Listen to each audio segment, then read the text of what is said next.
conquering the PS3 with its inventiveness and a Little Big Planet franchise, Media Molecule looks to smaller, leaner pastures with its new game, Tearaway.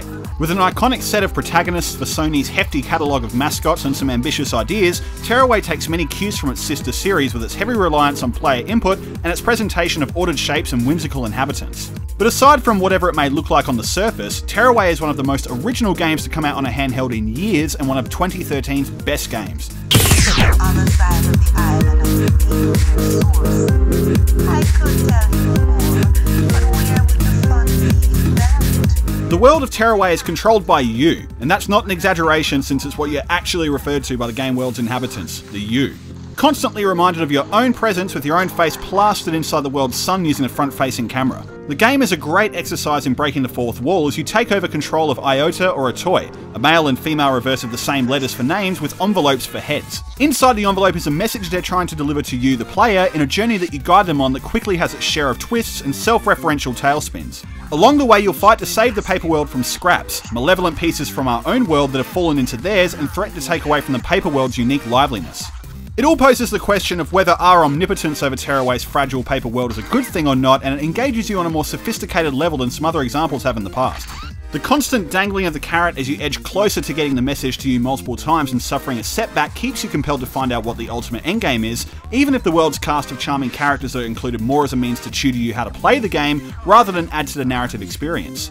When you finally receive your message, there's a distinctive connection that comes out of it, but to spoil it would rob you of an interesting feeling that you don't often get in video games these days.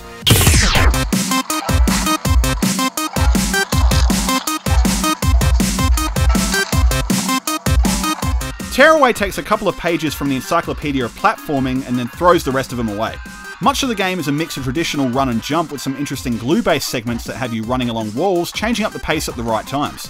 The action is unquestionably far more interesting when Tearaway employs all manner of the Vita's hardware features as a means of getting you from beginning to end, remarkably none of them feeling shoehorned like they have in many other Vita titles. The rear touchpad intrudes your fingers into the game world to modify the landscape and take out enemies, and the Vita's touchscreen opens up hidden paths, changes angles and pathways, and opens up gifts hidden throughout stages that sometimes need to be solved by figuring out cleverly designed riddles. The tilt function and the microphone are also included to clever effect in some of the game's most memorable platforming areas, but to talk about them would veer into spoiler territory as they crop up mostly when the journey is reaching a close. You'll also collect confetti throughout all the levels that you use to unlock new customization decorations for your characters and to buy new camera filters and lens types for taking photos of the game world.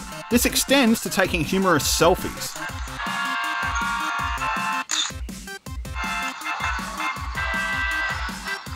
There are also options to create custom objects with a comprehensive set of paper craft tools to accessorize your characters, though much of it comes out in the mandatory story beats rather than actually holding your attention to use it to alter your character's appearance. You can also take photographs of actual items in your house that can be used to create new texture patterns, and also to uncover whited out characters that once photographed have their templates uploaded to your automatically created Tearaway Me profile. Once they're uploaded, you can download them, print them out, and actually make a paper version of the characters to show all your friends. Best of all is that every photo can be shared to your Facebook and Twitter profiles at the press of a single button, or saved as a wallpaper for your Vita. Levels are bookmarked for you to go back and find all the hidden collectibles and photograph all the creatures for your photo album, and the use of two characters means there's some customization fun to be had, though the 4-hour journey remains the same either way. The puzzles themselves aren't terribly hard for the most part, and the breezy combat against the scraps is a mixed bag that opens up for more enjoyment once you acquire a vacuum that can suck them up and launch them into their own team.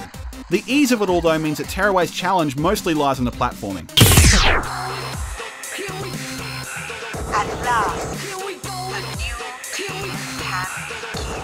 The visual style of Tearaway can comfortably stand on its own 2 feet as a unique landscape in the current world of gaming, bordering between 2D and 3D so seamlessly it takes on a life all of its own. Folding, rolling, spinning, tearing, it's terrific. The colour scheme is beautiful, and the varied nature of the locales throughout the journey and their verticality, platforming and decorative style are marvellous. The switch between gibberish and actual voice acting is jarring at first, but it works to the game's advantage in that it makes you aware of when the story is being told. Meanwhile, the sound front is absolutely dominated by the superb soundtrack, with so many eclectic genres from dubstep, folk and electronica all being blended together. It's amazing they work so well. The game did stutter on me when the action got busy on one screen and the camera jerkiness and centering problems caused me to die a few times, but it's all one giant nitpick at best to levy against Tearaway's stellar presentation.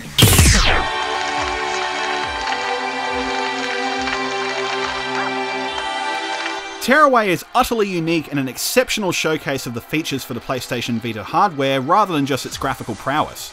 It may be one of the platform's shortest games, but it's far and away one of the richest experiences it has to date, if not the most striking in its originality and design.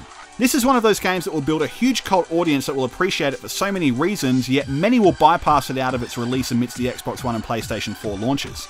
Though remote play interest for the PlayStation 4 has racked up considerably for prospective Vita buyers, this should be one of the first games they buy to play an experience that can only be found and works so well on this piece of hardware. At such a cheap buy, it's a must-have for every Vita gamer. In fact, it's a must-buy for any gamer.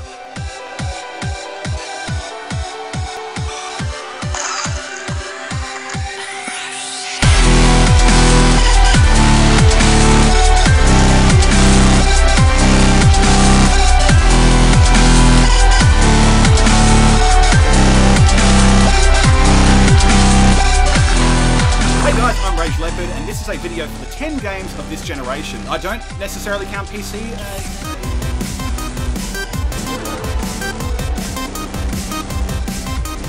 All weapons pack bronze, silver and gold as equipment and vanguards, special items that range from a stealth drone that instantly kills enemies to devastating cannons via air support.